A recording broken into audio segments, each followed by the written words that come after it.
சரி, அப்ப நான் வந்து கிளாஸ் ஸ்டார்ட் பண்ணுவோம். என்னன்னு சொன்னால் இந்த யூனிட் 2ல வந்து இன்னும் சில கணக்குகள் வந்து பார்க்க வேண்டியது. அதுல தான் நான் உங்களுக்கு ஒரு கணக்கு ஒன்று போட்டுக்கிறேன். செல்வ வணிகத்தின் 2017 ஜனவரி 1 கணக்கு மீதிகள் பின்வருமாறு இருந்தன. காணி கட்டிடம் 4000, பேருந்து வண்டி 2000, காசு 500, வங்கி கடன் 1500 ரூபா 1000த்துல தந்திக்கிறாங்க. சரி, ஜனவரி மாத மாதம் முதல் வார நடவடிக்கையில் பின்வருமாறு கொடுக்கல் வாங்கல் காணப்பட்டது. சரியா? இப்ப இதுல வந்து இப்படி 5 கொடுக்கல் வாங்கல்களை தந்திக்கிறான். 5 கொடுக்கல் வாங்கல்களை தந்துட்டு முதலாவது கேள்வி உங்கள்ட்ட வினாவப்படுது என்னன்னு சொன்னா, சரி, முதலாவது கேள்வி என்னன்னு சொன்னா, சொத்து சொத்துக்கள் சமன் உரிமையாண்மை பிளஸ் பொறுப்புகள். பொறுப்புகள்.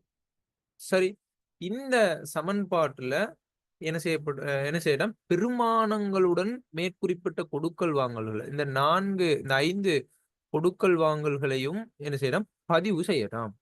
இதெல்லாம் என்ன சொல்றது? கொடுக்கல் வாங்கல்கள தாக்கங்களை குறிப்பிடட்டும். சரி, ரைட். இப்ப முதலாவது விடயம், நாங்க எங்கட மீதிகளை நாங்க போட போறோம். சரியா? ரைட். எங்கட மீதிகள் வந்து காணி கட்டிடம் 4000, பேருந்து வண்டி 2000, அதே மாதிரி காசு வந்து 500. அப்ப இது மூன்றுக்கும் பொதுவான பேருண்டு என்ன? காணி கட்டிடம் ஆகிக்கலாம், பேருந்து ஆகிக்கலாம், காசு ஆகிக்கலாம். இது மூன்றும் என்ன? சொத்தா, உரிமையா, பொறுப்பா? சொத்து. சொத்து. காணி கட்டிடம் ஒரு சொத்து, பேருந்து வண்டி ஒரு சொத்து, காசு ஒரு சொத்து.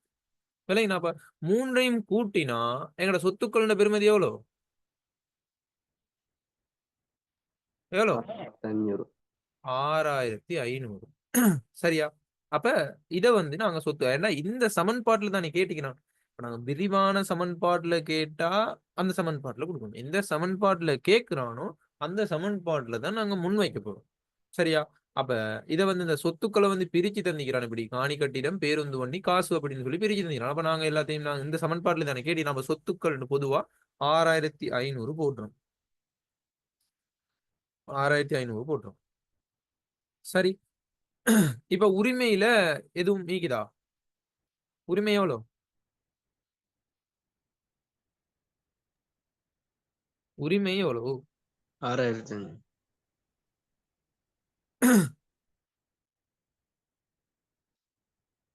உரிமை 6500. வங்கி கடன் அப்படின்றது வந்து எங்களுக்கு என்ன? இந்த பொறுப்பு. பொறுப்பு. சரியா? அப்ப 1500 பொறுப்பா இருந்தால் பொறுப்புண்டு இல்லாட்டி தான் நான் உங்களுக்கு ஆரம்பத்துல சொல்லி தந்தீங்க. ஒரு பொறுப்புண்டு இல்லாட்டி தான் சொத்துக்களும் உரிமையாண்மையும் சமனாயிக்கும். எவ்வாறான சந்தர்ப்பத்துல சமனாயிக்கும்?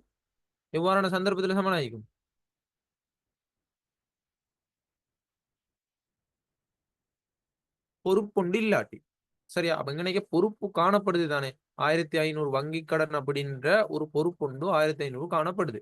அப்படின்னு சொன்னா அப்ப உரிமையாண்மையை கண்டுபிடிக்கிறதுக்கு நாங்க என்ன செய்யணும்? சொத்துக்கள் 6500ல இருந்து பொறுப்புகள் 1500 கழிக்க வாரது தான் உரிமையாண்மை. அப்ப எவ்வளவு உரிமையாண்மை? 5000. 5000 உரிமையாண்மை. சரியா? அதை வந்து நீங்க என்ன செய்யணும்? தெளிவாக விலை கொள்ளணும். சரியோ? அப்ப சொத்துக்கள் 6500 காணி கட்டிடம், பேருந்து வண்டி, காசு மூணையும் சேர்த்தா வந்து 6500 சொத்துக்கள், பொறுப்பு வந்து 1500 வங்கி கடன். அப்ப சொத்துல இருந்து பொறுப்பு கழிக்க வாரது உரிமையாண்மை. அப்ப சொத்து 6500ல இருந்து பொறுப்பு 1500 கழிச்சா உரிமையாண்மை 5000 அப்படின்னு சொல்லி வரும். சரியோ? இது கிளியரோ? ஓ சார். இப்ப நான் உங்கள்ட்ட ஒரு கேள்வி ஒண்ணு கேட்கிறேன். அது விளங்கிச்சு அப்படின்னு சொன்னா அடுத்ததாக உங்கள்ட்ட ஒரு கேள்வி ஒண்ணு கேட்க போறேன்னு சொன்னா, ஒரு ஆரம்ப மீதி ஆரம்ப மீதி தந்திக்கிறான். அத தந்திக்கிற மீதில வந்து வங்கி கடன் உண்டு அங்கனைக்கு இல்ல அப்படின்னு சொன்னா சொத்தும் உரிமையாண்மை சமனாயிக்குமா இல்லையா? இதுதான் கேள்வி. ஓ சார். சமனாயிக்கும். அப்ப எவ்வாறான சந்தர்ப்பத்துல சமனாயிக்க போகுது? ஒரு பொறுப்புண்டு நிறுவனத்துல காணப்படாட்டி, ஒரு பொறுப்புண்டு நிறுவனத்துல ஆரம்பத்துல காணப்படாட்டி சொத்துக்களும் உரிமையாண்மையும் எப்படி காணப்படும்? சமனா காணப்படும். காமனாக காணப்படும். ரைட். இப்ப முதலாவது கொடுக்கல் வாங்கலுக்குள்ள வாரம். சரி, அப்ப முதலாவது கொடுக்கல் வாங்கல் என்ன சொல்றான் அப்படின்னா, ரூபா 50க்கு பண்டங்கள் வாங்கப்பட்டன. ரூபா 50க்கு பண்டங்கள் வாங்கப்பட்டுச்சு. அப்ப பண்டங்கள் வாங்கப்பட்டுச்சு அப்படின்னு சொன்னா அப்ப இருப்புகள். பண்டங்கள்னா என்ன? இருப்பு. அதைத்தான் நாங்க என்ன செய்ய போறோம்? மீள் விற்பனைக்காக பெற்றுக்கொள்ள போறோம். அதான் நாங்க அந்த பண்டங்கள் அல்லது இருப்புகள் அப்படின்னு சொல்றது. இருப்புகள் அப்படின்னு சொல்றது. சரியா? அப்ப நல்லா தெளிவா விளங்கிக்கணும். ரூபா 50க்கு பண்டங்கள் வாங்கப்பட்டுச்சு அப்படின்னு சொன்னா நாங்க முதலாவது கொடுக்கல் வாங்க இலக்கம் 1. அப்ப சொத்துல 50 வந்து குறைய போகுது. ஏன்? காசு கொடுத்து நாங்க வாங்க போறோம். 50 ரூபாய் காசு கொடுத்து நாங்க வாங்க போறோம். மைனஸ் ஆகும் சொத்துல. ஓவா இல்லையா? காசு அப்படின்ற சொத்து வந்து மைனஸ் ஆகும். காசு அப்படின்ற சொத்து வந்து என்ன செய்ய போகுது? மைனஸ் ஆக போகுது. சரியா? அதே மாதிரி அதே மாதிரி இப்ப நாங்க பண்டங்கள் வாங்கப்பட்டுச்சு அப்படின்னு சொன்னா எங்களுக்கு பண்டங்கள் அப்படின்றது வந்து எங்களுக்கு ஒரு சொத்து. அப்ப பண்டங்கள்ன்ற சொத்து வந்து என்ன செய்ய போகுது அப்படின்னு சொன்னா கூட போகுது. அப்ப சொத்துலே அதிகரிச்சு சொத்துலே குறைவடைய போகுது. இப்ப காசுன்ற சொத்து குறைவடைய போகுது. அதே மாதிரி இருப்புன்ற சொத்து வந்து என்ன செய்ய போகுது? அதிகரிக்க போகுது. இருப்புன்ற சொத்து வந்து என்ன செய்ய போகுது? அதிகரிக்க போகுது. அப்ப சொத்துல வந்து குறைவடைஞ்சு 50, சொத்துல வந்து அதிகரிக்க போகுது. காசுன்ற சொத்து குறைவடையும், இருப்புன்ற சொத்து வந்து அதிகரிக்க போகுது. முதலாவது கொடுக்கல் வாங்கல் கிளியரா? முதலாவது கொடுக்கல் வாங்கல் கிளியரா? ஓ சார். ரைட். இப்ப ரெண்டாவது விடயத்துக்கு வரோம். இப்ப ரெண்டாவது விடயத்துல என்ன சொல்றான் அப்படின்னு சொன்னா, ரெண்டாவது கொடுக்கல் வாங்கல் வங்கி கடன்களின் பகுதி கொடுப்பனவாக ரூபா 500 செலுத்தப்பட்டது. அப்ப வங்கி கடன்ட பகுதி கொடுப்பனவு விலைங்க என்ன சொல்றது? ஒவ்வொரு பார்ட்டா சொல்லி வந்து கொடுக்குற மாதிரி செட் பண்ணி வச்சுக்கிறான். அப்ப பகுதி கொடுப்பனவு வந்து 500 500 வந்து என்ன செய்யறான்னு செலுத்தப்படுது. அப்ப 1500 அப்படின்னு சொன்னா 500 500 3 மாசம் கொடுக்குறான் போல. சரியா? அப்ப 500 வந்து என்ன செய்யப்பட்டிருக்குது அப்படின்னு சொன்னா வங்கி கடன்களோட பகுதி கொடுப்பனவாக 500 என்ன செய்யப்பட்டிருக்கு அப்படின்னு சொன்னா செலுத்தப்பட்டிருக்குது. அப்ப செலுத்தப்பட்டுச்சு அப்படின்னு சொன்னால் சரி, வங்கி கடன் பகுதி கொடுப்பனவு 500 செலுத்தப்பட்டுச்சு அப்படின்னு சொன்னா எங்கள்கிட்ட காசு போகுமா இல்லையா? வணிகத்துல இருக்கிற காசு போகுமா இல்லையா? ஓம். போகும். அப்ப காசு போயிடுச்சு அப்படின்னு சொன்னா சொத்துல என்ன நடக்க போகுது? குறையும். குறையும். அப்போ 500 மைனஸ் ஆக போகுது. எது மைனஸ் ஆக போகுது? காசுன்ற சொத்து வந்து மைனஸ் ஆக போகுது. ஓவா இல்லையா? ஓவா இல்லையா? ஓ சார். ஓ. இப்ப காசுன்ற சொத்து மைனஸ் ஆகிட்டு அதுக்கு பிறகு என்ன நடக்கும்னால் அதுக்கு பிறகு பொறுப்புல வந்து 500 வந்து குறைவடைய போகுது. சரியா? ஏன்னா 500 வந்து நாங்க குடுத்துட்டோம் தானே. வங்கி கடன்ல 500 குடுத்துட்டோம் தானே. அப்ப பொறுப்புல நாங்க 500 இன்னும் குடுக்க தேவையில்ல. அப்ப எங்களுக்கு இன்னும் 1000 தான் குடுக்க வேண்டியிருக்குது. அப்படின்னு சொல்லி எங்களுக்கு பொறுப்புல வந்து 500 மைனஸ் ஆகும். வங்கி கடன். வங்கி கடன். சரியா? இது கிளியரா விளங்கிச்சா? 2வது கொடுக்கல் வாங்கல் கிளியரா? ஓ சார். கிளியர். 3வதுக்கு வருவோம்.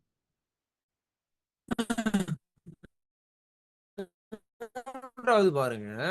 சொல்றேன் ரூபா 200 சந்திரனிடம் இருந்து அப்ப ஒரு பெயர் ஒன்று குறிப்பிட்டான். அப்ப பெயர் ஒன்று குறிப்பிட்டு கடனுக்குன்னு சொல்லாட்டியாலும் சந்திரனிடமிருந்து வாங்கப்பட்டது அப்படின்னு சொன்னாலும் இந்த கடனுக்குன்ற வேர்டு யூஸ் பண்ணாட்டியாலும் நாங்க எப்படி எடுக்கணும்? நாங்க எப்படி எடுக்கணும்? கடன். கடனுக்குன்னு தான் எடுக்கணும். பெயர் நல்லா விளங்கிக் கொள்ளணும். இது வந்து எக்ஸாம்ல வந்து உங்களுக்கு செக் பண்ணணும். விளங்கி என்ன சொல்றது?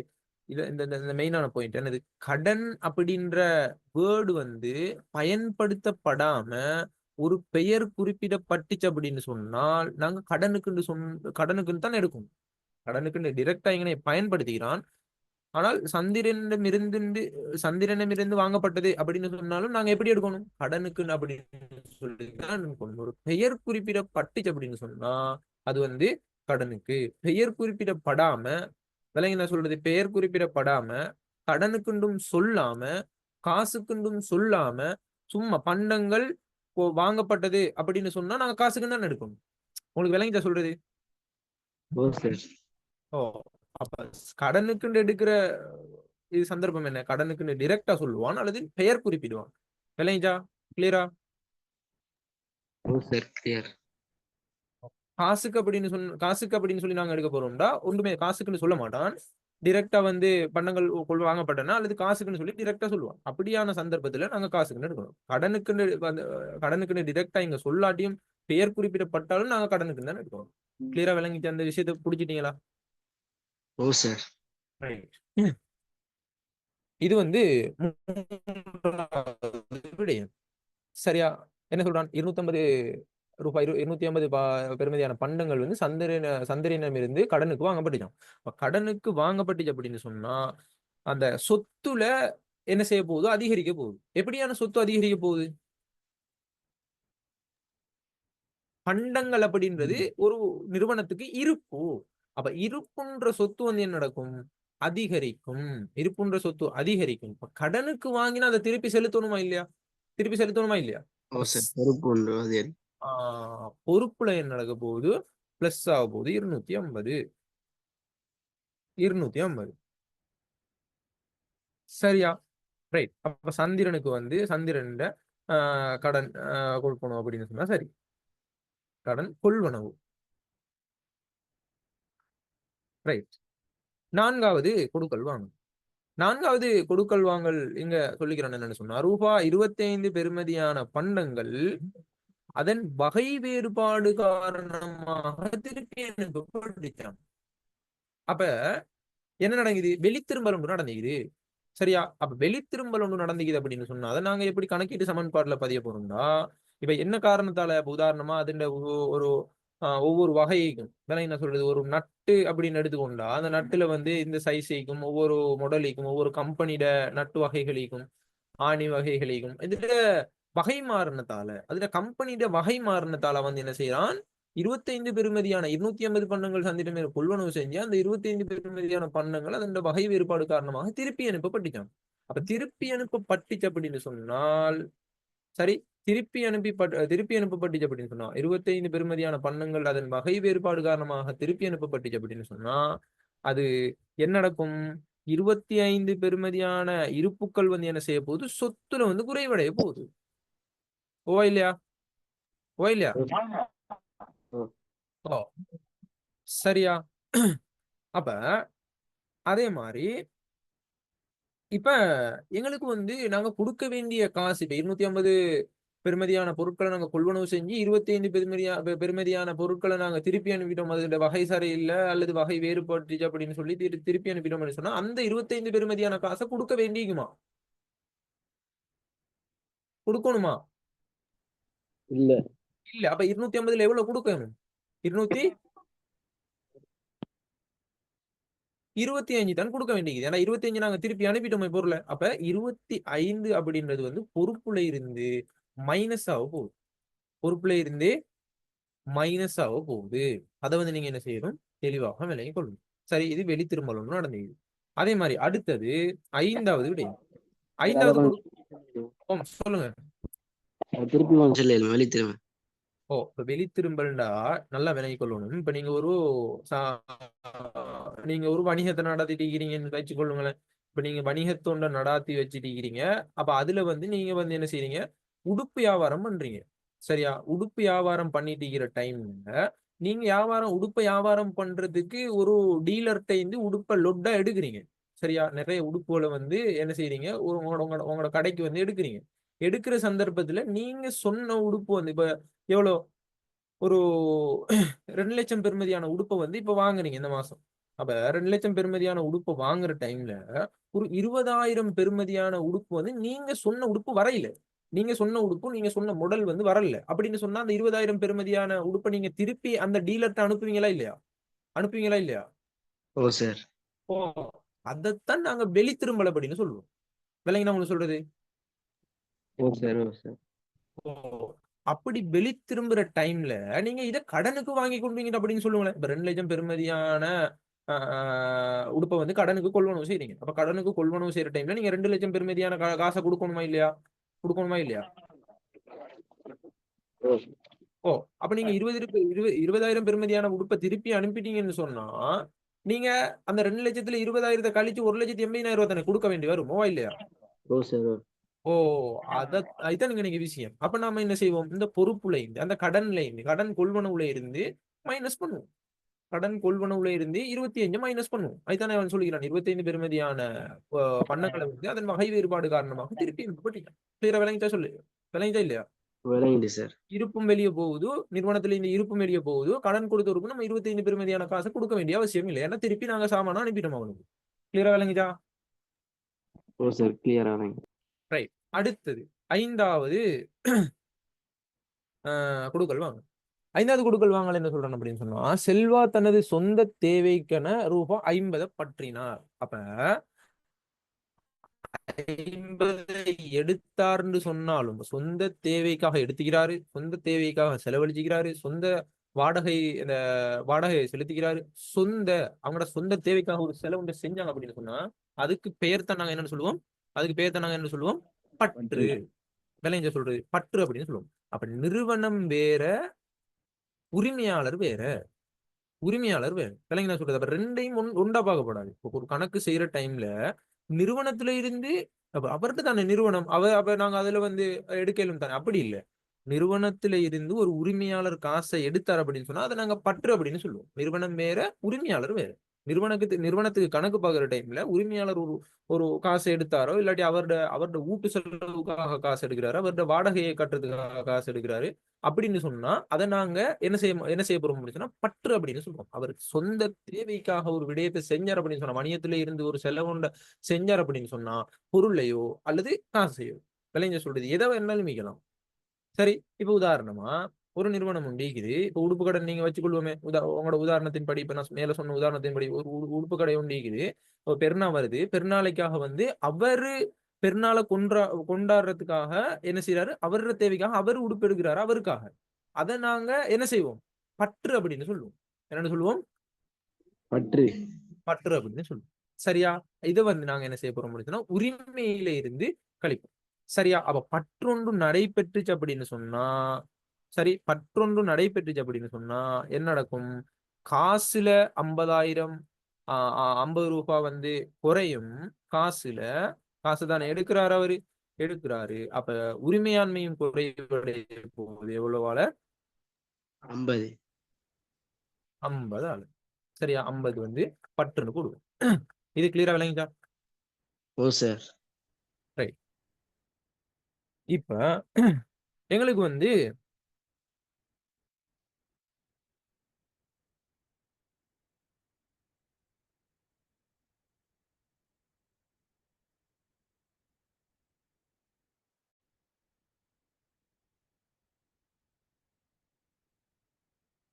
சரி, அப்ப நீங்க சொல்லுங்க பாப்போம். இறுதியில எங்கட மொத்த சொத்து எத்தனை, உரிமையாண்மை எவ்வளோ, பொறுப்பு எவ்வளோ?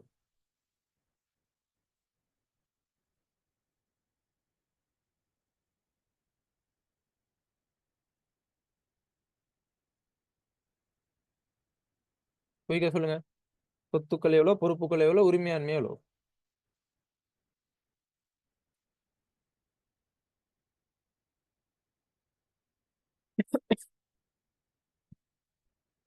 சொத்துல ஆரம்பத்துல 6,500. சரியா? 6,500. இது வந்து எந்த ஒரு தாக்கமே, அதாவது சொத்துல கூடி குறையுது எந்த ஒரு தாக்கமே நடைபெறாது. அப்ப இதுல வந்து 6,500ல மைனஸ் ஆகும் 500. அதே மாதிரி பிளஸ் ஆகும் 250. அதே மாதிரி மைனஸ் ஆகும் 25. பிளஸ் ஆகும் அதே மாதிரி மைனஸ் ஆகும் 50. அப்ப எவ்வளவு வரும்? 6,175. இது வந்து இறுதியில உள்ள சொத்துக்கள். ஓ சரி. சார். அப்ப உங்கள்ட்ட ஒரு கேள்வி உண்டு. இதன் அடிப்படையில கேள்வி ஒன்று கேட்கிறான். சொத்துக்கள் இந்த கொடுக்கல் வாங்கல்களை சீராக்கம் செஞ்ச போறோம் சொத்துக்கள் அதிகரிப்பு ஒன்று ஏற்பட்டுச்சா அல்லது குறைவு ஒன்று ஏற்பட்டுச்சா அப்படின்னு கேள்வி கேட்டான் அப்படின்னு சொன்னா என்ன ஆன்சர் பண்ணுவீங்க? குறைவு ஒன்று ஏற்பற்றி. குறைவு ஏற்பட்டுக்குது. அப்ப 6,500ல இருந்து 6,175 குறைவு ஒன்று ஏற்பட்டுச்சு. அப்ப எவ்வளவு வால் குறைவு ஏற்பட்டுக்குது?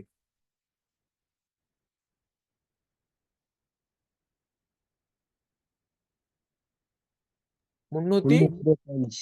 325. இன்னொரு விடயம் நான் உங்களுக்கு வந்து சொல்லணும். இந்த ஆக, ஆள், இது ரெண்டுக்குமான வித்தியாசம் சில பேர் வந்து குழம்புறது எக்ஸாம் டைம்ல. ஆக, ஆள், விளங்கி நான் சொல்றது. சரியா? இதுக்கான விளக்கம் வந்து உங்களுக்கு தர வேண்டிய ஒரு கட்டாயப்பாட்டுல இருக்கிறேன். சரியா? ஏன்னு தெரியுமா?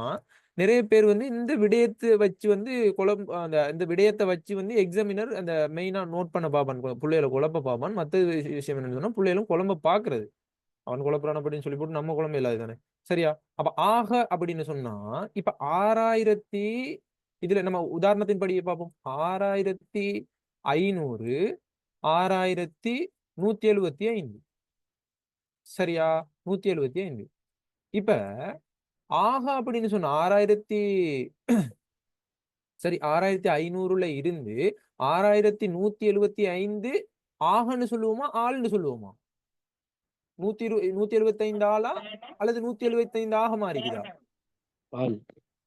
எப்படி ஆள்? அப்ப 6175 ஆள்னு சொல்ல போனா ரெண்டையும் கூட்ட வேண்டி வரும். உங்களுக்கு விளங்கிச்சா சொல்றது? ரெண்டையும் கூட்ட வேண்டி வரும். 6500ல இருந்து 6175 ஆள்னு சொன்னா அப்ப 12675 வந்துரும். விளங்கிச்சா உங்களுக்கு சொல்றேன்? கழிபடு. ஆக அப்படின்னு சொன்னால்தான் அப்ப என்ன நடந்துக்குது ஆகன்னு சொன்னா ரைட். இப்போ 6500ல இருந்து 6175 ஆக அப்படின்னா இதுல இருந்து இதை கழிக்க வாரது 325. 325ஆல் என்ன செய்வது என்ன நடந்துக்குது குறைவடைஞ்சுக்குது. விளங்கினா அதை நீங்க என்ன செய்யணும் தெளிவாக விளங்கிக்கொள்ளணும். இதுதான் இந்த ஆக ஆள் ரெண்டுக்கும் இடையிலான இந்த வித்தியாசம். சரி, கிளியரா விளங்கிட்டா இது? Okay sir. ரைட். சரி, இப்ப நாங்க அடுத்த கேட்டகரிக்குள்ள வருவோம்.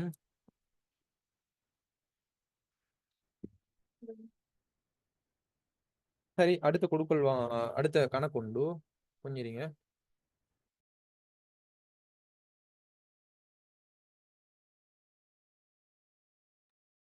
ரைட், இந்த ஷேர் பண்ணிக்கிற கணக்கு கிளியரா? ஓ சார், விளங்குது. ரைட், சரியா? அப்ப நாங்க இந்த கணக்கு பார்ப்போம்.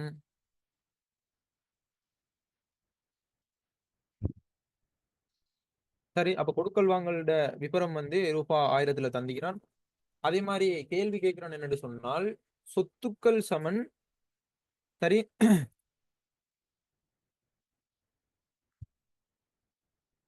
முதலாவது கேள்வி என்னண்டா சொத்துக்கள் சமன்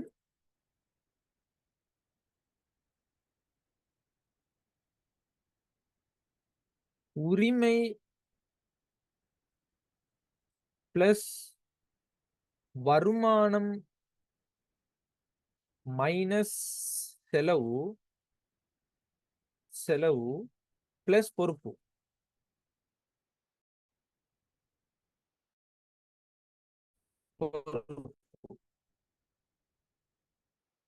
இப்ப இந்த உரிமையில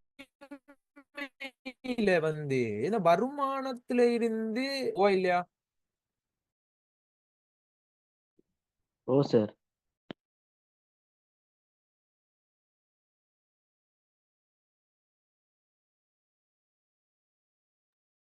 சார் எங்க போய் வாய்ஸ் கிளியரா? ஓ சார், கிளியர். ஸ்கிரீன் கட் ஆகி தானே? ஓ சார், ஸ்கிரீன் கட் ஆயிட்டு. இப்போ ஓகேன்னு பாருங்க. ஓ சார், ஓகே. சரி, இப்ப நல்லா விளங்கிக் கொள்ளணும் என்னன்னா சொத்துக்கள் சமன் சரி ஓகே உரிமை உரிமை பிளஸ் வருமானம் மைனஸ் செலவு. அப்ப இந்த உரிமைக்குள்ள வார விடயம் தான் என்னன்னு சொன்னா இலாபம். இலாபம் அதிகரிச்சா நாங்க உரிமையில பிளஸ் பண்ணுவோமா இல்லையா? பிளஸ் பண்ணுவோமா இல்லையா? ஓ சார். பிளஸ் பண்ணுவோம். அப்ப நாங்க இந்த லாபத்துக்கான விரிவாக்கத்தை தான் கணக்க போட்டிக்கிறோம். என்னண்டு போட்டிக்கிறோம்? வருமானத்தில இருந்து பிளஸ் செலவை கழிச்சு. சரியா? அப்ப இதெல்லாம் எதோட சம்பந்தப்பட்டது? எதோட சம்பந்தப்பட்டது? பிளஸ் செலவு. உரிமையோட சம்பந்தப்பட்டது. விளைஞ்ச சொல்றது உங்களுக்கு இதெல்லாம் எதோட சம்பந்தப்பட்டிக்குது? உரிமையோட சம்பந்தப்பட்டிக்குது. சரி, ரைட். இப்ப இந்த சமன்பாட்டுல என்ன செய்யட்டாம் அப்படின்னா தந்த கொடுக்கல் வாங்கல்களை பதியட்டாம். தந்த கொடுக்கல் வாங்கல்களை என்ன செய்யட்டாம் இந்த சமன்பாட்டுல பதியட்டாம். சரி, முதலாவது தாரான் என்னண்டா உரிமையாளர் முதலாம் தேதி உரிமையாளர் மூலதனமாக கொண்டு வந்தது காசு 500, கட்டடம் 800. அப்ப சொத்துக்கள்ல என்ன நடக்க போகுது அப்படின்னு சொன்னா மூலதனம் அப்படின்னு காசு சரி, பிளஸ் ஆக போகுது 500 பிளஸ் ஆக போகுது 500 காசு அப்படின்னு அதே மாதிரி பிளஸ் ஆக போகுது 800 மூலதனம் அப்படின்னு. ஓவா இல்லையா? ஓ சார். ரைட். மூலதனம் அப்படின்னு. அப்ப மொத்தமாக சரி, சாரி 800 வந்து பிளஸ் ஆக போகுது கட்டடம் அப்படின்னு. ஓவா இல்லையா? ஓ சார், கட்டடம். கட்டடம். அப்ப மொத்தமாக சொத்துக்கள்ல வந்து பிளஸ் ஆகும். எவ்வளவு பிளஸ் ஆகும்? 1300. அப்ப அந்த 1300 வந்து உரிமையில பிளஸ் ஆகுமா இல்லையா? மூலதனம் இட்டா உரிமை அதிகரிக்குமா இல்லையா?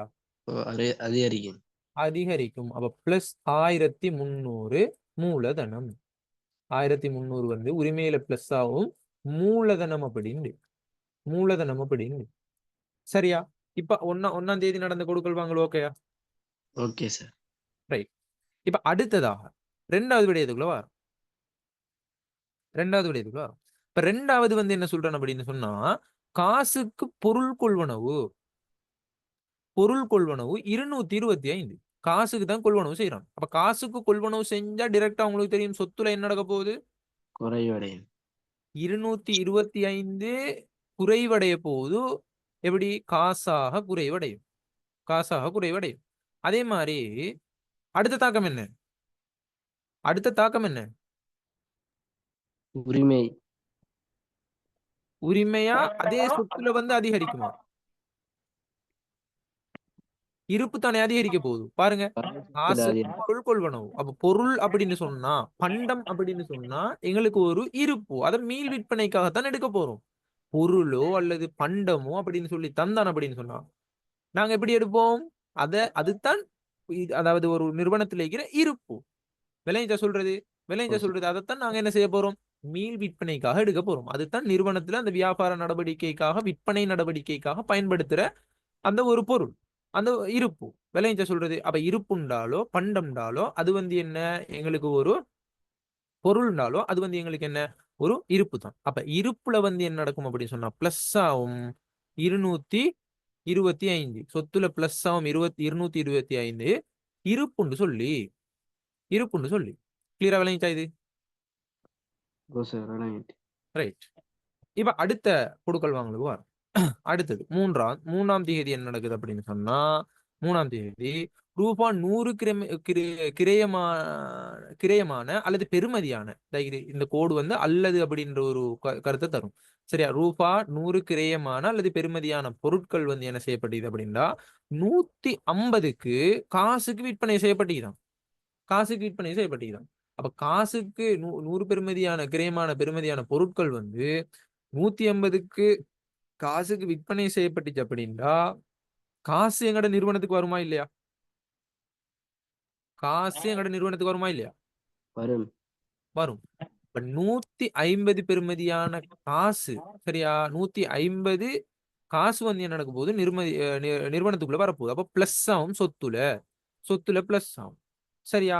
அதே மாதிரி அந்த இருப்புக்கள் அப்படின்றது அதாவது நிறுவனத்தில் இருக்கிற அந்த பொருள் வந்து 100 பெறுமதியான பொருள் வந்து வெளியே போகுதா இல்லையா? கொள்வனவு செய்யறவன்ட்ட கொடுக்குறோமா இல்லையா பொருளை? ஓ சார்.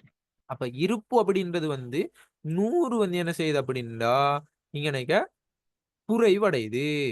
இருப்பு 100 வந்து என்ன செய்யுது? குறைவடையுது. அப்ப இதுல தான் இங்க தான் ட்ரிக்ஸ் இருக்குது. என்ன ட்ரிக்ஸ் அப்படின்னா, இப்ப உரிமையில நாங்க அத டிரெக்டா வந்து இந்த வருமானம் செலவு அப்படின்னு சொல்லி தராம இருந்தான் அப்படின்னு சொன்னா டிரெக்டா நாங்க உரிமையில என்ன செய்யலும்? போடணும். 50 பிளஸ் பண்ணலுமா இல்லையா? ஓ சார். வந்த லாபத்தை எங்களுக்கு பிளஸ் பண்ணலும் தானே. ஆனா இங்க வருமானம் செலவுன்னு சொல்லி போட்டு 2 கேட்டகரி தந்திக்கிறான். 2 கேட்டகரி என்ன அப்படி செஞ்சுக்கிறான்? வந்தா அப்படி வந்தா போடலாவா? அப்படி வந்தா இப்ப வருமானம் செலவு அப்படின்னு சொல்லி தந்தான் அப்படின்னு சொன்னா டிரெக்டா நாங்க உரிமையில போடலாது. விளங்கினா? வருமானம் எவ்வளோ அதிகரிச்சுக்குது, செலவு எவ்வளோ வந்திக்குது, அது ரெண்டையும் பார்த்து தான் நாங்க கடைசிக்கு நாங்க பார்ப்போம். விளங்கிச்சா? அது அது இதுல தான் பதிவு செய்யணும். விளங்கிச்சா உங்களுக்கு சொல்றேன். சரி சார். ஓகே.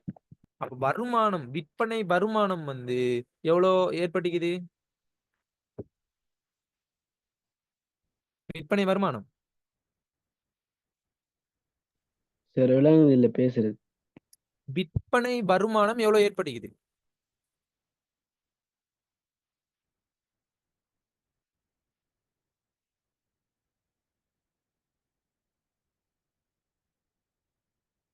விற்பனை வருமானம் அப்படின்னு சொல்லி எவ்வளவு ஏற்பட்டுக்குது அப்படின்னு சொன்னா 150 காசு கிடைச்சிக்கு தானே. 150 தானே வித்திக்கிறோம். அப்ப வருமானமாக 150 பிளஸ் ஆகிக்குது. அதே மாதிரி அதே மாதிரி செலவு எவ்வளவு ஏற்பட்டுக்குது அப்படின்னு சொன்னா எங்களோட விற்பனை கிரயம் ஒரு செலவு. அப்ப விற்பனை கிரயம் வந்து செலவு வந்து பிளஸ் ஆகும் 100. ஏன்னா செலவு அதிகரிக்குது. இப்ப நீங்க நினைக்கலாம் செலவு தானே, அதை நாங்க மைனஸ்ல தானே போடணும், அப்படி யோசிக்கப்படாது. செலவு அப்படின்றது அதிகரிச்சுக்குது. விளங்கிட்டு அவங்களுக்கு சொல்றது விளங்கிட்டு அவங்களுக்கு சொல்றது செலவை நாங்க என்ன செஞ்சுக்கிறோம், செலவு ஒன்று ஏற்பட்டுக்குது அப்படின்னு சொன்னா நாங்க பிளஸ் தான் போடுவோம். அப்ப கடைசியில் எல்லாத்தையும் போட்டு வந்து வாரது தான் இந்த வருமானத்தை ஃபுல்லா கூட்டுவோம், செலவை ஃபுல்லா கூட்டுவோம். வருமானத்துல இந்த செலவை காலிக வாரது தான் உரிமையோட பிளஸ் ஆக போகும். உரிமை எல்லாத்தையும் டோட்டலா உரிமை எடுக்கலும். கிளியரா விளங்கிச்சா ஏன் பிளஸ் போட்டிக்கிறோம்னு விளங்கினா? ஓ சார். ரைட். இப்ப அடுத்த கட்டமாக வாரம் இது வந்து விற்பனை கிரயம். விற்பனை கிரயம் சரியா, இது வந்து விற்பனை. சரி, அடுத்த 4வது கொடுக்கல் வாங்கலுக்கு வாரம்.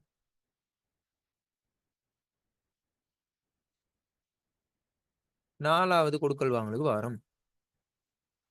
அப்ப 4ஆம் தேதி நடக்குது அப்படின்னு சொன்னா வங்கி கடன் பெற்றது 200 ரூபாய் 200. அப்ப வங்கி கடன் பெற்றோம் அப்படின்னு சொன்னா எங்களுக்கு காசு வருமா இல்லையா? எங்களுக்கு கையில காசு கிடைக்குமா இல்லையா? வரும் சார். ஓ, அப்ப காசு கையில கிடைச்சிச்சு அப்படின்னு சொன்னா சொத்துல 200 பிளஸ் ஆகும் காசு அப்படின்னு அந்த பெற்ற வங்கி கடனை நாங்க என்ன செய்யணும், திருப்பி செலுத்தணுமா இல்லையா? பொறுப்பு உண்டு. பொறுப்பு. அப்ப திருப்பி செலுத்த வேண்டியதெல்லாம் வந்து எங்களுக்கு ஒரு பொறுப்பு, ஒரு கடப்பாடு. அப்ப அப்படின்னா பொறுப்புல என்ன நடக்கும்னால் 200 பிளஸ் ஆகும் வங்கி கடன் அப்படின்னு. சரியா, 200 பிளஸ் ஆகும் வங்கி கடன் அப்படின்னு. சரியா, ரைட். ஐந்தாவது பார்ப்போம். 5வது கொடுக்கல் வாங்கல் என்ன நடைபெற்றது அப்படின்னா 5ஆம் தேதி செலுத்திய தொலைபேசி கட்டணம் மின்சார கட்டணம் முறையே 3 ரூபாய் 2 ரூபாய், அதாவது 3000 2000. ஏன்னா ரூபாய் 1000 தானே தந்திக்கிறான். விலை என்ன சொல்றது, அப்ப 3 2. அப்ப செலுத்திய தொலைபேசி கட்டணம் மின்சார கட்டணம் முறையே ரூபாய் 3 ரூபாய் 2. அப்ப நீங்க சொல்லுங்க பாப்போம். நாங்க அவ சொத்துக்கள்ல இருந்து எவ்வளவு போகுமா, சொத்துக்கள்ல இருந்து மைனஸ் ஆகுமா பிளஸ் ஆகுமா?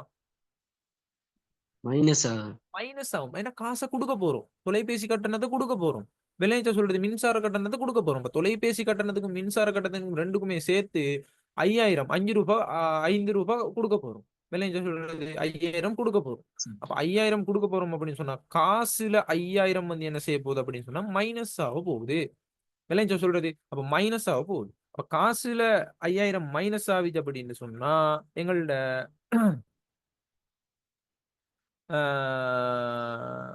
செலவுல என்ன நடக்கும்? செலவுல என்ன நடக்கும்? மைனஸா? மைனஸ் ஆகுமா? நான் சொல்லி தந்துக்கிறேன். செலவு ஏற்பட்டுச்சுன்னு சொன்னா மைனஸ் ஆகுமா, செலவுல நாங்க பிளஸ்னு போடுவோமா? செலவு உண்டு ஏற்பட்டுக்குது. சரி சார். செலவு உண்டு விளங்கிட்டா உங்களுக்கு சொல்றது, செலவு உண்டு ஏற்பட்டுக்குது.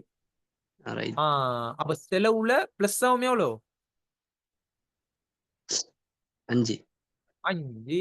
விளங்கிட்டா உங்களுக்கு சொல்றது.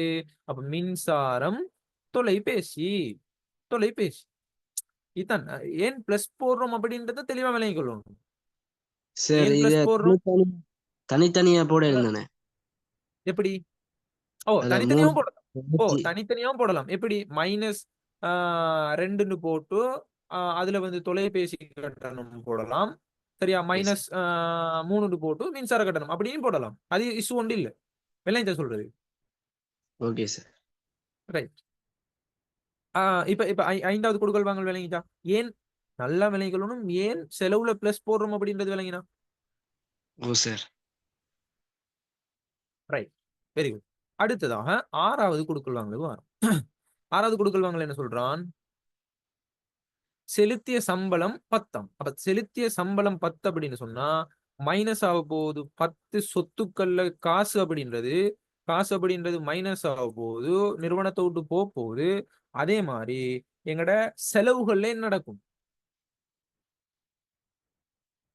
செலுத்திய சம்பளம் ஒரு செலவு தானே. நாங்க செலவு சம்பளம் ஒன்று செலுத்தினோம் அப்படின்னு செலவு. அப்ப செலவுல என்ன நடக்கும்? பிளஸ் வரும். பிளஸ் ஆகும் 10. மேனேஜர் சொல்றது பிளஸ் ஆகும் 10. ஓ சார். ஏன்னா செலவு ஒன்று ஏற்பட்டுக்குது. அதுதான் விஷயம். செலவு ஒன்று ஏற்பட்டுக்குது. அதுதான் செலவுல பிளஸ் பண்றோம். கிளியரா விளங்கிச்சா? ஓ சார், விளங்கிட்டு. ரைட். சம்பளம் அப்படின்றது சம்பளம். ரைட். அடுத்ததாக 7ஆம் தேதி வந்து நடைபெற்ற கொடுக்கல் வாங்கல பார்ப்போம். 7ஆம் தேதி காசாக பற்றியது 4. அப்ப காசாக வந்து என்ன செஞ்சுக்கிறான்? காசாக வந்து என்ன செஞ்சுக்கிறான்? 4000 ரூபாய் வந்து அவன தேவைக்காக எடுத்துக்கிறான். சொந்த தேவைக்காக எடுத்துக்கிறான். அதான் பற்று அப்படின்னு சொல்றது. அப்ப பற்று அப்படின்னு சொல்றது. அந்த பற்றை வந்து நாங்க காசாக எடுத்தோம் அப்படின்னு சொன்னா டைரக்டா சொத்துக்கள்ல காசு அப்படின்றதுக்குள்ள வந்து என்ன செய்ய போகுது? மைனஸ் ஆக போகுது 4. ஓவா இல்லையா? ஓவா இல்லையா? ஓ சார். ஓ, காசுல வந்து மைனஸ் ஆக போகுது சொத்துக்கள். சரியா? அதே மாதிரி பற்றொன்று ஏற்படுச்சு அப்படின்னு சொன்னா உரிமையை அதிகரிக்குமா குறைக்குமா? குறைக்கும். குறைக்கும். அப்ப உரிமையில வந்து நாங்க என்ன செய்ய போறோம் அப்படின்னு சொன்னா மைனஸ் பண்ண போறோம். 4 பற்று அப்படின்னு பற்று அப்படின்னு. இது கிளியரா விளங்கிட்டா? 7ஆம் தேதி நடைபெற்று கொடுக்கல் வாங்கல். விளங்கி. ரைட். அதே மாதிரி திருப்பவும் 7ஆம் தேதி இன்னொரு கொடுக்கல் வாங்கல் ஒன்று நடைபெறுது. ரூபாய் 40 கிரயமான அல்லது பெறுமதியான கிரயமான அல்லது பெறுமதியான பொருட்கள் 50க்கு ரூபாய் 50க்கு வந்து கடனுக்கு விற்பனை செய்யப்பட்டதாம். கடனுக்கு விற்பனை செய்யப்படுகிறோம். அப்ப நல்ல விலைக்கு கொள்ளணும். 7வது கொடுக்கல் வாங்கல. 7வது கொடுக்கல் வாங்கல. அப்ப கடனுக்கு விற்பனை செய்யப்பட்டுச்சு அப்படின்னு சொன்னா கடன் பட்டோர் அப்படின்றது வந்து எங்களுக்கு என்ன? சொத்தா, பொறுப்பா, உரிமையாண்மையா? சொத்து. சொத்து. கடன் பட்டோர் அப்படின்றது ஒரு சொத்து. ஏன்னா திருப்பி அவங்க எங்களுக்கு அந்த சல்லியை தரணும். தரணும் அப்படின்னு சொன்னா அந்த வரைக்கிற சல்லி எல்லாம் வந்து எங்களுக்கு ஒரு சொத்து. விளைஞ்ச சொல்றது. அப்ப பிளஸ் ஆக போது 50க்கு விற்பனை செஞ்சுக்கிறோம். கடன் பட்டோர் அப்படின்ற சொத்து.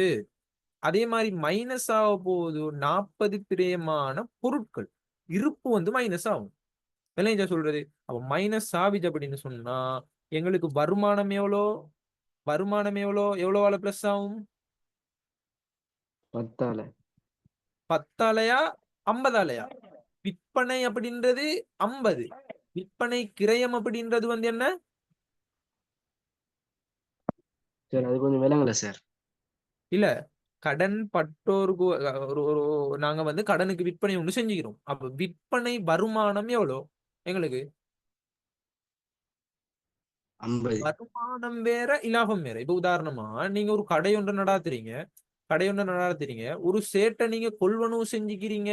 நீங்க கொள்வனவு செஞ்சுக்கிறீங்க 3000 ரூபாய்க்கு. ஆனா நீங்க விற்பனை செய்யறீங்க 5000 ரூபாய்க்கு.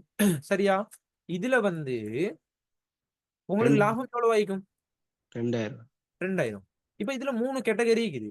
இது வந்து உங்களுக்கு ஏற்பட்ட அந்த சேட்டை வந்து கொள்வனவு செய்யறதுக்கு உங்களுக்கு ஏற்பட்ட கிரயம், உங்களுக்கு ஏற்பட்ட செலவு. விளைஞ்சா சொல்றது இது வந்து கிரயம்.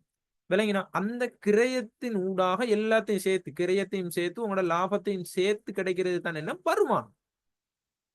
விளங்கிச்சா சொல்றது வருமானம். அப்ப நல்லா விளங்கிக் கொள்ளணும். இந்த வருமானத்துல இருந்து கிரயத்தை அல்லது செலவை கழிக்க வாரது தான் உங்களுக்கு என்ன? உங்களுக்கு என்ன? லாபம். இலாபம். இலாபம். அப்ப இதுல நீங்க சொல்லுங்க பாப்போம்.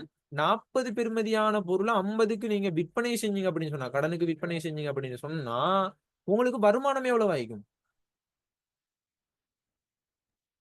வருமானமே எவ்வளவு? 9. 50. அப்ப உங்களோட செலவு எவ்வளவு? அந்த பொருளோட கிரயமே எவ்வளவு? அதுதான் செலவு அப்படின்றது. விற்பனை கிரயம் 40. பயப்பட தேவையில்லை 40. விளைஞ்சா சொல்றது 40. அப்ப வருமானம் 50, செலவு 40. விளைஞ்சா சொல்றது. அப்ப செலவு வந்து பிளஸ் ஏன் போடுறோம்? ஏன் அப்ப செலவு வந்து எங்களுக்கு ஏற்பட்ட செலவு தானே. ஏன் நீங்க பிளஸ் போடுறீங்க அப்படின்னா செலவு அதிகரிக்குது. செலவுல நாங்க பிளஸ் போடுறோம். ஓ விளைஞ்சா சார். உங்களுக்கு சொல்றேன். ஓ சார். ஓ, இதுதான் வந்து இந்த கொடுக்கல் வாங்கல். இப்ப இந்த 7 கொடுக்கல் வாங்கலும் கிளியரா விளங்கிச்சா? விளங்கிட்டு. ரைட். Very good. சரி. அப்ப நீங்க இப்ப அவன் கேட்கிறான் என்னன்னு சொன்னா இப்ப முதலாவது கேள்வி இது. முதலாவது கேள்வி கேட்கிறான். சொத்து சமன் உரிமை சக வருமானம் செய்ய செலவு பிளஸ் பொறுப்பு அப்படின்ற இதுல வந்து பதிய சொல்லி இந்த சமன்பாட்டுல பதிய சொல்லி இந்த கொடுக்கல் வாங்கல்களை சொல்லிட்டு ரெண்டாவது கேள்வியா கேட்கிறான் என்னன்னா, ரெண்டாவது கேள்வியாக கேட்கப்படுது உங்கள்ட்ட ஒரு கேள்வி உண்டு. இலாபத்தை கண்டுபிடிங்க. விளைஞ்ச சொல்றது இலாபத்தை கண்டுபிடிங்க. இலாபம் எவ்வளவுன்னு சொல்லி கூட கேட்கிறான். அப்ப இலாபத்தை கண்டுபிடிக்கிறதுக்கு இப்பதான் உங்களுக்கு இந்த வருமானமும் செலவும் வந்து தேவைப்பட போகுது. அப்ப எவ்வளோக்கு நீங்க விற்பனை செஞ்சுக்கிறீங்க, அந்த விற்பனையினால உங்களுக்கு எவ்வளவு விற்பனை கிரயம் ஏற்பட்டுக்குது உங்களுக்கு விளங்கிச்சா சொல்றது. அப்ப வருமானம் எவ்வளோ, செலவு எவ்வளோ, அந்த வருமானத்துல இருந்து நீங்க செலவை கழிக்க வாரது தான் உங்களுக்கு எவ்வளவு என்னவா வரப்போகுது, என்னவா வரப்போகுது, என்னவா வரப்போகுது, இலாபமா வரப்போகுது, இலாபமா வரப்போகுது. அப்ப வருமானத்தை நீங்க கூட்டுங்க. வருமானத்தின் கேட்டகரியில என்ன எவ்வளவு எவ்வளவு வருது. முதலாவது எவ்வளோ 150. அதே மாதிரி அடுத்த வருமானம் எவ்வளோ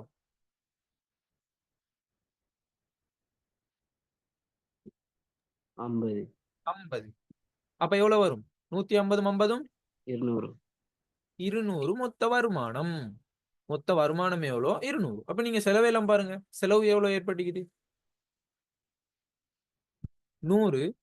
சரியா 100 ஏற்பட்டுக்குது. இதுல 5 105 115 115 40 115 40 அது 260 சார். 200 எவ்வளோ 260. 115 40 155. இல்ல சார், மொத்தம் 260 வருது. இல்ல 260 எப்படி வரும். இங்க பாருங்க 100 செலவு செலவுல தானே செலவு கேட்டகரியில பாருங்க 100 105. அதாவது 100 வந்து விற்பனை கிரயம் பெஸ்ட்டுக்கு ஒரு விற்பனை ஒன்று நடைபெற்று 3ஆம் தேதி 100. அதே மாதிரி மின்சாரம் மின்சாரம் தொலைபேசி கட்டணம் 5 105. அதே மாதிரி சம்பளம் கொடுத்துக்கிறான் 10 115. அதே மாதிரி வந்து விற்பனை கிரயம் திருப்பி ஏற்பட்டுக்குது 40. அப்ப 115ல இருந்து 40 கூட்டினா 145. ரைட் சார், நான் மாத்தி கூட்டிட்டேன். மாத்தி கூட்டக்கூடாது. சரியா. அப்ப செலவு எவ்வளவு ஏற்பட்டுக்குது 155. அப்ப வருமானம் 200, செலவு 155 அப்படின்னு சொன்னா எவ்வளவு இலாபம் ஏற்பட்டுக்குது எங்களுக்கு, எவ்வளவு இலாபம் எங்களுக்கு வந்துக்குது எவ்வளவு 45. லாபம் 45. விளைஞ்ச சொல்றது இதுதான் இந்த வருமானம் செலவு கண்டுக்கான முடியும். ரைட். இது கிளியரா விளைஞ்சா. ஓ சார். ரைட்.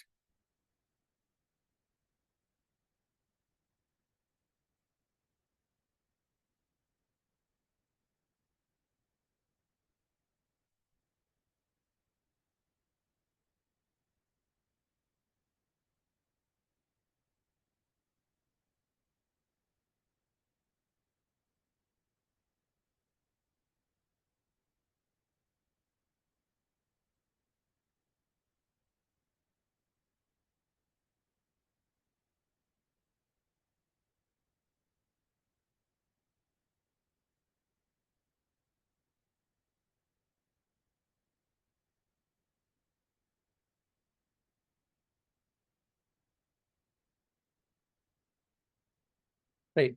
இப்ப மூணாவது கேள்வி, இதுல இன்னொரு கேள்வி உண்டு. இது மூணாவது கேள்வி. சரியா. இந்த மூணாவது கேள்வியில என்ன கேட்கிறான் அப்படின்றால், சரி மூணாவது கேள்வியில தேறிய சொத்து முறையினை பயன்படுத்தி, தேறிய சொத்து முறையினை பயன்படுத்தி லாபத்தினை கணிப்பிடுக. லாபத்தினை கணிப்பிடுக. சரியா. தேறிய சொத்து முறையினை பயன்படுத்தி லாபத்தினை வந்து கணிப்பிட்டுட்டான். அப்ப தேறிய சொத்து முறையினை பயன்படுத்தி எப்படி லாபத்தை கணிப்பிட்டது அப்படின்னு சொன்னா அதுக்கு ஒரு சமன்பாடு இருக்குது. சரியா. தேறிய சொத்து முறையினை வந்து பயன்படுத்தி லாபத்தை கணிப்பிடுறதுக்கு ஒரு சமன்பாடு ஒன்று இருக்குது. நல்லா விளங்கிக் கொள்ளணும். இலாபம் சமன் இலாபம் சமன் இறுதி உரிமையாண்மையில இருந்து நாங்க என்ன செய்வோம், ஆரம்ப உரிமையாண்மையை கழிப்போம். நல்லா விளங்கிக் கொள்ளணும். இறுதி உரிமையிலிருந்து ஆரம்ப உரிமையை கழிச்சு பிளஸ் பற்று மைனஸ் மேலதிக மூலதனம். மேலதிக மூலதனம். சரியா.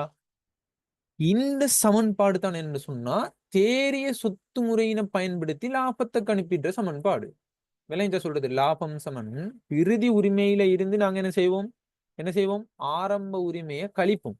கழிச்சு பற்றுக்கள் எதுவுமே இருந்துச்சுன்னு சொன்னா பற்றுகளை கூட்டி மேலதிக மூலதனத்தை கழிப்போம். சரியா? இதுதான் தேறிய முறைமையில நாங்க என்ன செய்யறது லாபத்தை கணிப்பிடுறது. இப்ப நாங்க முதலாவது வாரம் இறுதி உரிமையாண்மை எவ்வளவுன்னு பார்க்கணும். சரியா? ரைட்.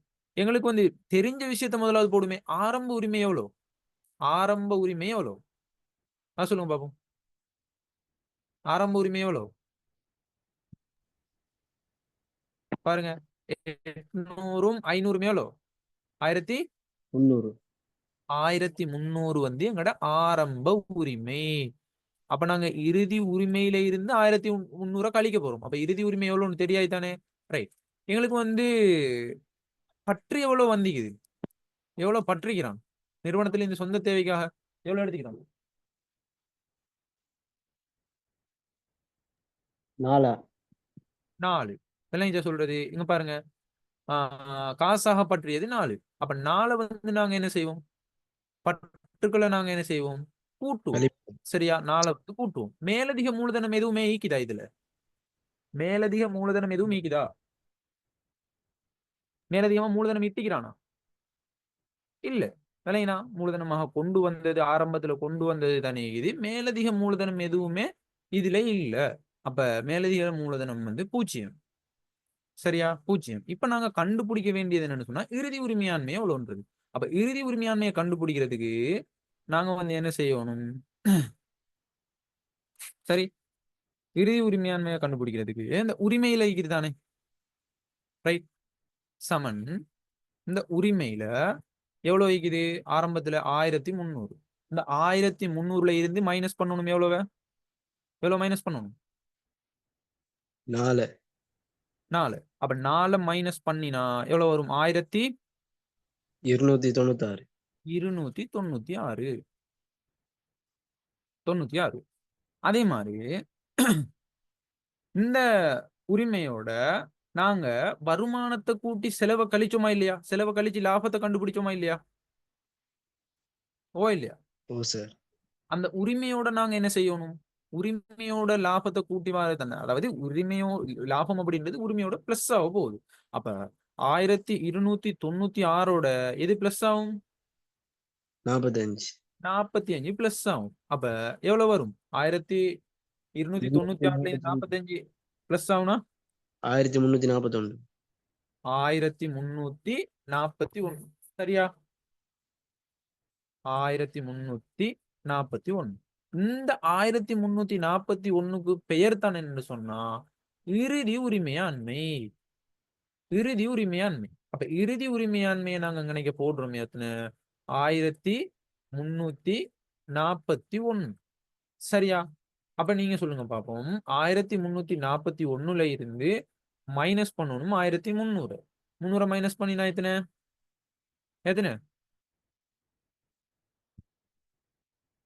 41. 41. 41ஓட 4 கூட்டினா 45. 45. 45 ரூபா. அப்ப பாருங்க, இந்த வருமானத்தையும் செலவையும் கழிச்சு வாரது எவ்வளவு வருது?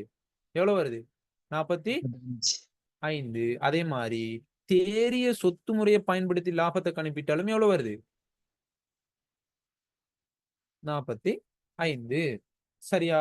இதை வந்து நீங்க என்ன செய்யணும்னா தெளிவாக விளங்கிக் கொள்ளணும். இதுதான் இந்த தேறிய முறையை பயன்படுத்தி லாபத்தை கணிப்பின்ற விளக்கம். சரியோ? அப்ப இந்த விஷயம் வந்து உங்களுக்கு கிளியரா விளங்கிச்சா இது வரைக்கும்? விளங்கிட்டு சார். ரைட். அப்ப